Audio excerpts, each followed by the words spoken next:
know it's hard to believe we are back in the shop again, and well, for my money, going to be undertaking one of the, I would say most demanding, but probably time-consuming restorations that I've done here in quite a while, probably since the Luxman suck-face receiver about 6 or 7 years ago. I have a Marantz quad-rail system here, model 4430. And for a lot of you, quadraphonic sound may have been something that you heard before. And for a very short period of time, from maybe 1972 to 1978, it was a format that was hot for a minute and then it disappeared. So what is quadraphonic sound? In typical stereo sound, we would have two channels, a left channel and a right channel. If they were going to record a symphony, they would put one microphone on the left side of the symphony orchestra, and they would place one on the right side. And they would record from both of these two sources, and when it was played back on the left channel and right channel, you would have the sense that you were sitting right in the middle seats in front of that symphony orchestra with hopefully perfectly reproduced sound. And well, it was the next level from high fidelity, which was allowing high frequency. High fidelity means the adherence to the best sound possible by reproducing the high and low frequencies, but it was typically mono or one channel source. And when stereo music came around in the 50s and the 60s, well, it was a big breakthrough, and it had to be sold to people. You had to have people come in and, hey, listen to this. This is different. People, I don't know, I'm pretty happy with the old Philco and the sound I get. And then they get in there, they put the demonstration records on, and people are gaga. Oh, this is wonderful. And the era of stereo, AM, FM, and reel-to-reel and phonographs and things like that came about, and then cassette tapes, vinyl records, the whole shebang. Now somebody had the idea in the early 1970s, if two channels is good, why don't we record from four sources? Quad meaning four. We'll put a left and right speaker in front, microphone in front. We'll have a left and right somewhere positioned elsewhere, probably behind. And then let's broadcast that out on four different speakers. And if somebody sits in the middle of that, like at the middle of an X, they'll have the experience of a totally immersive listening experience. Well, it was hot for a minute, but I think the problem was a lot of the recording companies did not want to go to the expense of recording in a 4-channel or having a 4-channel format because of the additional expense, and I think it faded along the way. Now, this unit is very unique in a lot of these quadraphonic units because you can adjust the balance. You can kill some things on some speakers and bring it onto another, which is called dimensionality, which is normally we think of flat two-dimensional when we have two speakers, but with a dimensional sound, we have the speakers around, and we can adjust. We can mute like the singer's voice on the rear speakers, or we can bring it up on the rear and just have the orchestra. You have a lot of flexibility of doing things like that. And these are very complicated systems. It's one of the only ones you'll find that has what's called CD4 adapters or SQ adapters on the bottom here.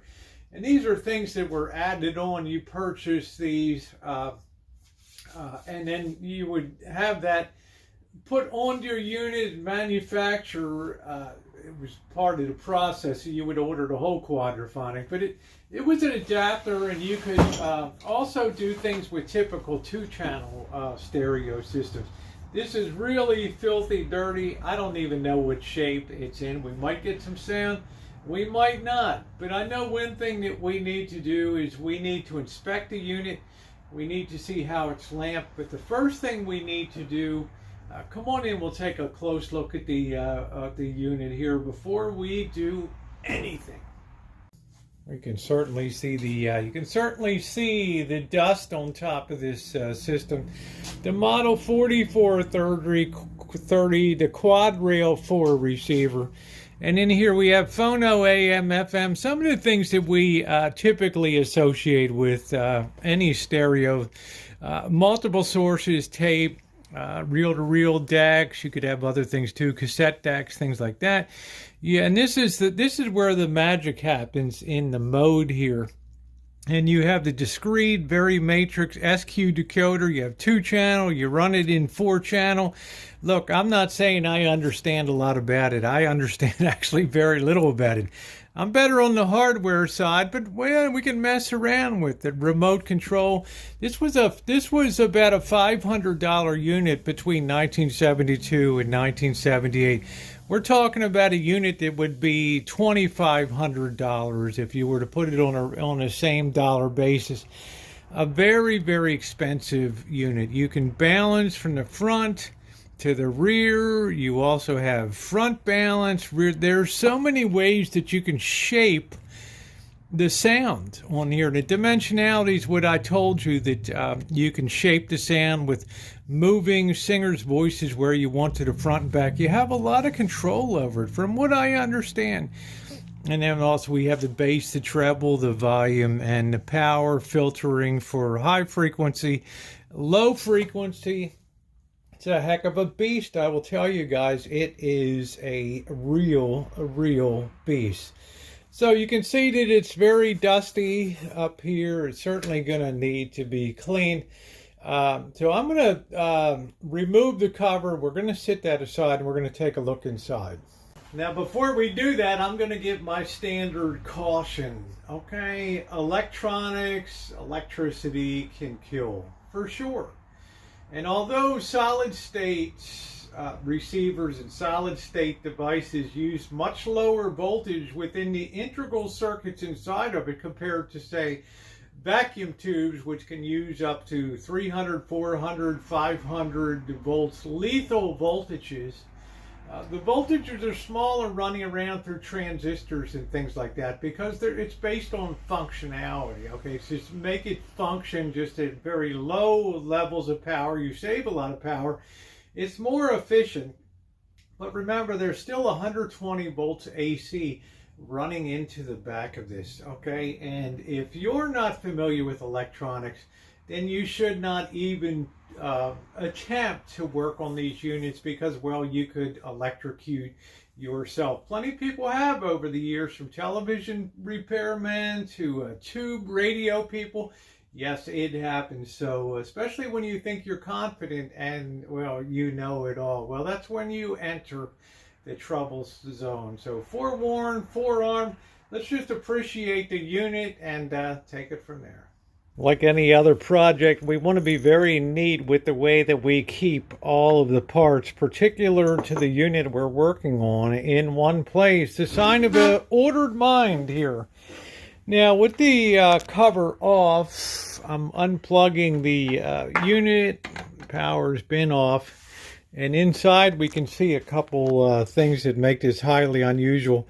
Number one, we can see an enormous power transformer that takes 120 and converts that to the voltages we need to make this work inside the DC voltages. And this probably weighs 70% of the weight of the unit. This is like a 40, probably I'd guess a 40-pound, 35, 40-pound unit, maybe even a little more in here.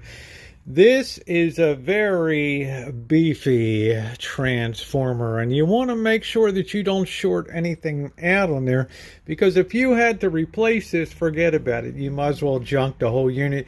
You're going to have a hard time replacing it. I mean, look at this. This is simple in a way, and it is very complicated here. Okay, so the power comes in, and normally we would have 2 filter capacitors, and this actually takes the input power and it smooths that out and takes out any jaggedness in the flow.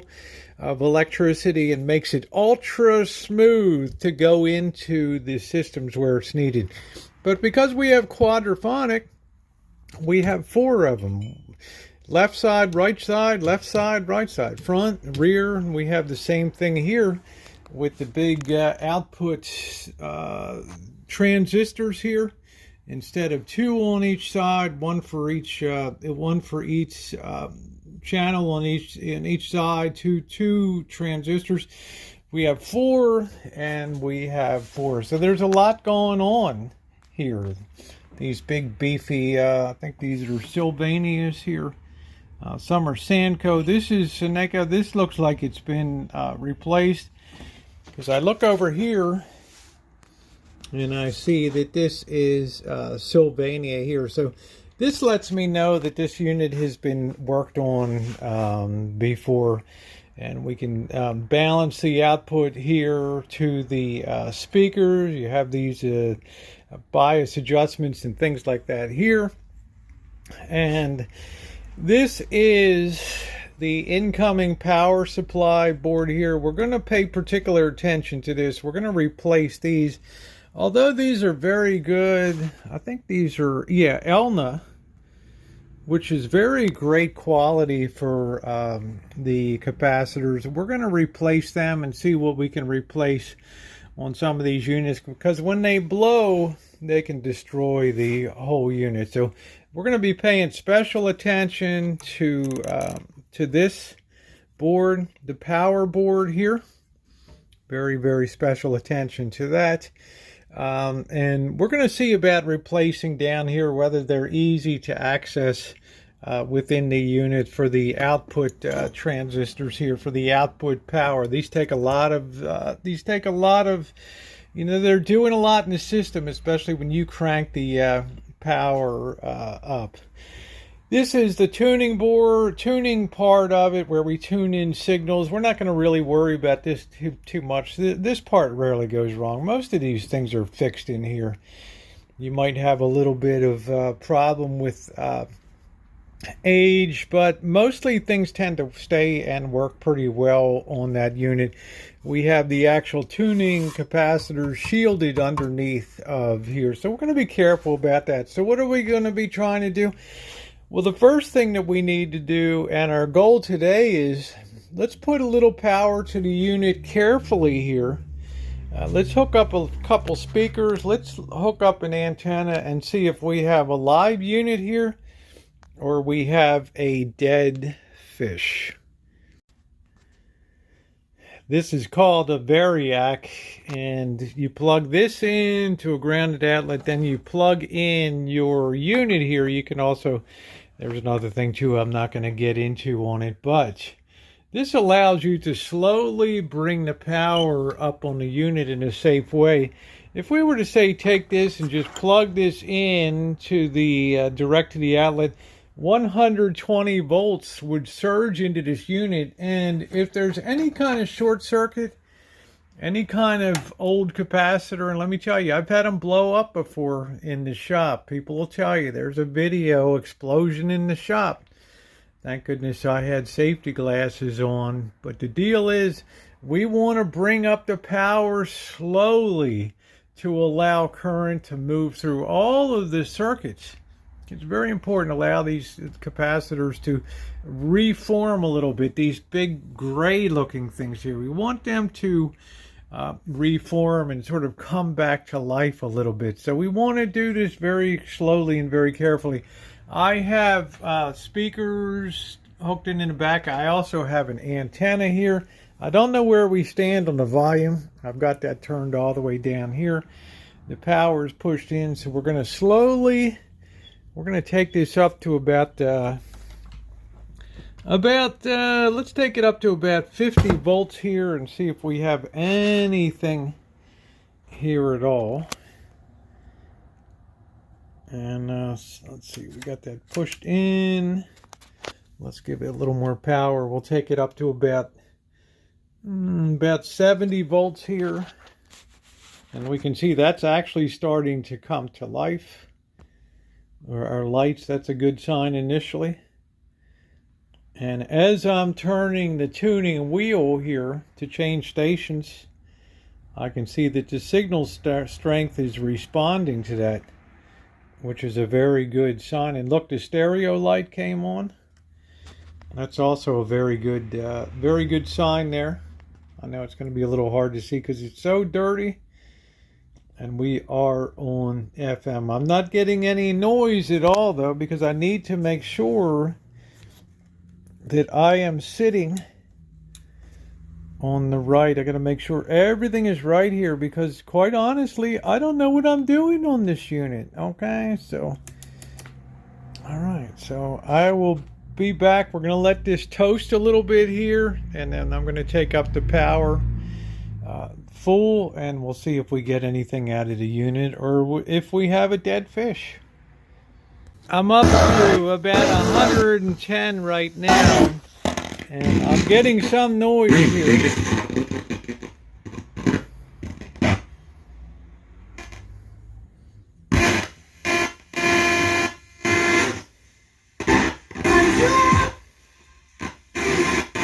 So obviously we got some issues here. I'm running on the main speakers.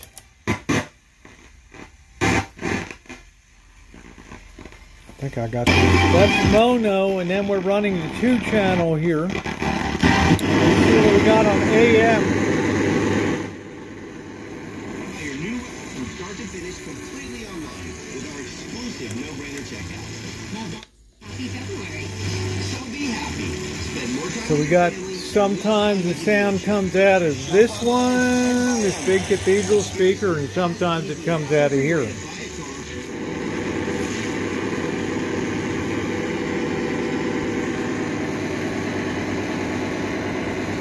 We got a lot to learn about this unit. We're also stuck here moving up. So we've got some kind of issue with movement here. So we got our work cut out for us.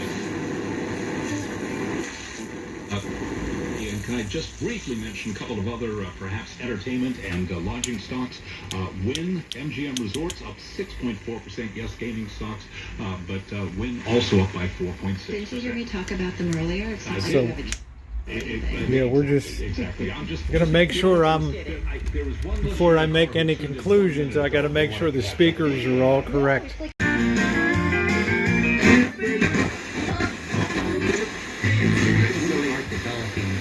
Yeah, that's really stuck right there.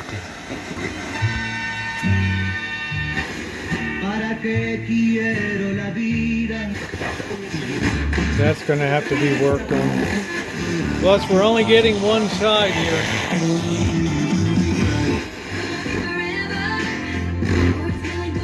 Sounds good, but we're just getting one side.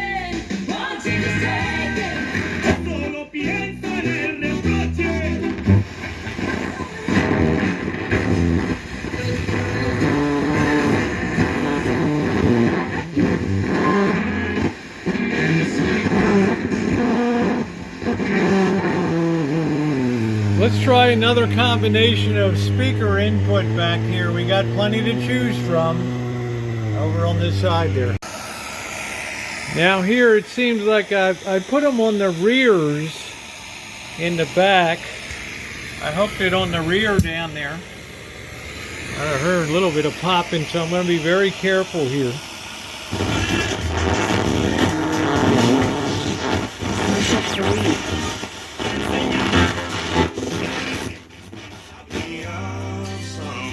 Yeah, that sounds really good.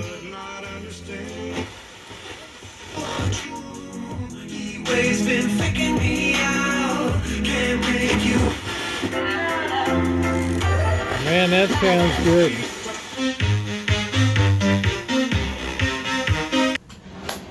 As usual, yes, we got our work cut out for us on this unit, but all is not lost. Number one, physically, it's in beautiful condition. It has one little spot down here where it had a ding, which is pretty amazing because these units are heavy. Hitting doors, walking around, people moving in and out of dormitories and stuff like that. Not that anybody would have that in a dorm, but the faceplate is absolutely beautiful. We want to make sure to maintain that. We need to relamp the unit. There's a lot of lights that are missing here. Because when this is properly lit, there's nothing like that beautiful blue, Marantz blue on the black background. It is stunning. And when this is working and the tuning dial and the tuning indicators are working, it is beautiful. But we really care about the sound that we put out. So we know on the front speakers we have an issue, but we know that the output transistors, as far as what we've done so far, are working because we're getting sound when we put them on the rear speakers, which means on the front speakers there's probably a left and right balance issue that if we lubricate we'll be able to fix. There's mechanical things that need to be fixed in here too, like the slide for the tuning needle. And I'm not even sure. Yeah, it looks like the tuning needle is lit, and the whole unit just needs cleaned up. We need to get in here and replace some of these old gray, those little and big capacitors. Not the big ones. They're expensive. They really rarely ever go bad. But well, we're gonna be tearing into this baby. We're gonna be doing things carefully. We're gonna do it with an ordered mind. We're gonna keep all of our parts in one location and try to work very methodically. This unit today, fully restored and looking good, you're looking at a $400 or $500 unit, which is about what it costs new. This has held its value in terms of, yes, it was much more back then, but look at the junk that you buy today in the stores, the $90, the $100, $200 black boxes with the little LED readouts. No beauty, no nothing to them. It's no wonder people love collecting vintage audio. Not only do you get the great sound, but you get the great eye appeal too. This was the golden age of stereo here from 1960 to about 1985. The golden age. Companies were competing with each other. Who could have the most gadgets, the most needles that are... I mean, the eye candy factor was high. So, if you're not subscribed to the channel, I don't know why you wouldn't be. I love to go on YouTube and watch restoration projects, whether somebody's taking a rusty gun or an old Marine Corps lighter or something, to bring something back to new condition is, well, it's one of the highest forms of art, I think. Am I always successful? No, I've had some failures before. But we need to approach things honestly and do the best that we can within the abilities that I have. So you can see internally this is an excruciatingly full unit. Whatever you have in a typical stereo unit, you double it here. Now you have twice as much. That means there's twice as many possibilities for creating shorts by not properly changing out parts. So we need to be smart. At the end of it all, we're going to have a really cool unit that we can shape and adjust the sound. Even if you have typical 2-channel stereo, I mean, we can have speakers in the back and speakers in the front, and we can modify and change all of that. Shape the sound with what they call dimensionality. Do you want more forward? Do you want more back? Where do you want the singer to be? More behind you, more in front, a little to the right side, a little to the left. This will do it for us. So, top of the line, very expensive unit in its day, and above all, it's a Marantz. Okay? So make sure you're subscribed, and thumbs up are appreciated, everybody. And we'll see you on the next restoration video of the beautiful Marantz Model 4430 quad-rail quadraphonic system circa 1972 to 1978. And by the way, if you've not seen my history of Marantz Corporation and Saul Marantz, I'm going to put a link in the description box down below. Check it out. One of the most fascinating histories that you will find. And another one of these legendary audio companies that was founded in New York City which used to be the epicenter of audio from the 1920s right on through 1980. Thumbs up are appreciated. Thanks for being alive.